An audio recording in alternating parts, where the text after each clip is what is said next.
I will tell you, I watched the Bay Hill Classic, and I watch the Grand Slam events nonstop. And then I cherry pick. I'll watch some of the other tournaments in brief snippets.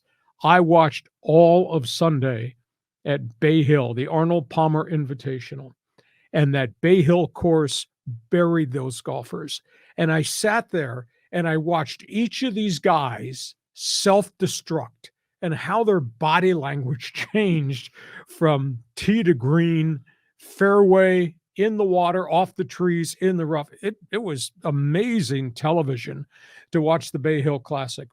Do you know on the 16th hole, at one point on the 16th hole on the final day, we had five guys tied for first place at 8 under, three more guys a stroke back at 7 under. Wow. Going to the final 3 holes of the tournament, it was pretty doggone good. The faces on these golfers as they miss shots, as they put balls where they should never put them, you could just feel the pressure on all these guys at Bay Hill. Kurt Kitayama survived a triple bogey to come back and win the tournament. And he won it on the 18th with a 71-foot putt from the far edge of the green right to the lip of the cup. Didn't fall in. It sat right on the lip of the cup, and then he tipped it in, and he wound up winning. But you talk about perseverance. He had 3 3-putt holes in that tournament yesterday. That was terrible, terrible golf. He couldn't put the ball in the hole, and yet he comes back to win it with a 71-footer. Absolutely stunning win. Some of the other names are just Rory McIlroy. It looked like he ate a bad tuna sandwich. The scowls on his face, he could not get the balls to drop. And he was in the lead. He was out of the lead. Guys were coming in and out in first place atop the leaderboard. And by the time he got to the 18th, he was just relieved that the suffering was over. Interesting guy, Jordan Spieth. For a couple days, he was at the top. Everybody was chasing him. And he had 5 straight birdie putts that did not go in. I mean, he missed them from 3 feet, 5 feet, 12 feet.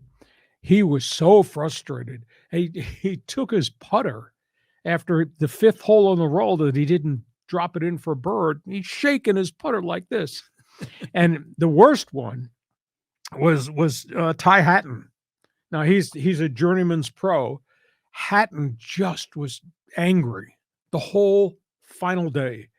He was yelling at his clubs. He was yelling at the greens. He was yelling towards the gallery. You talk about just an emotional piece of wreckage. That was absolutely the strangest thing I've seen.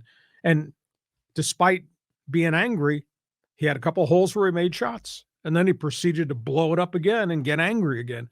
I mean, the golf course, the guys on CBS said that aside from the Grand Slam courses, Bay Hill is the toughest 18 holes of any of the tournaments around the country. And boy, if you just look at the victims yesterday and what happened on Sunday, it was amazing. And then one other note, I thought to myself, what a great first 6 weeks the PGA Tour has had. I mean, you had Tiger's comeback, obviously, at Riviera. Jon Rahm winning 3 tournaments in 5 weeks was spectacular. The emergence of some of these young guys all of a sudden forging their way to the top of the leaderboard. And I thought to myself, yeah, the PGA is in pretty good shape. I wonder how those guys who defected to Saudi Arabia's LIV League think. You know, nobody's watching their tournaments. Right. They're not on anybody's radar. Nobody's writing about them except for the controversy. And I thought, I wonder deep down within what Dustin Johnson thinks, what Phil Mickelson thinks, what Sergio Garcia thinks. I mean, there's 35 guys who left the PGA Tour to go abroad for the guaranteed money. And it's like they're playing in anonymity. They're not on anybody's golf radar. Now, granted, these guys will get the chance to play in the 4 Grand Slam events, starting with the Masters. But fascinating to see what happened in the Arnold Palmer Invitational. Amazing to think about new guys developing, and all these other names are just not here. Well, wasn't this Bay Hill event one of the PGA's sort of designated events where they really tried to get a lot more of the top golfers from around the world. Were they able to get that? And did any of the LIV guys come over for this No, game? LIV guys are not eligible. Mhm. The LIV guys are only eligible to play in the 4 Grand Slams. That's it. They can't play next week at the Players Championships. The lawsuits continue. The bad blood continues. The crossfire of criticism continues. But just to sit there and watch all these golfers just melt down on Sunday. And the fact you had 8 guys within one shot of each other, that's really, really good golf. So PGA, a lot of fun, and they're going to develop some new stars to replace the guys who jumped ship and left. That's all right, man. So I was also read a little bit about the article. They're talking about, the world's #1 golfer is Jon Rahm, but that's still like a PGA ranking. That's not really a world ranking, right? Exactly. But then again, most all the big names are playing here on the PGA Tour. So that's why it comes into play. Okay, so part of my day was taken up by golf.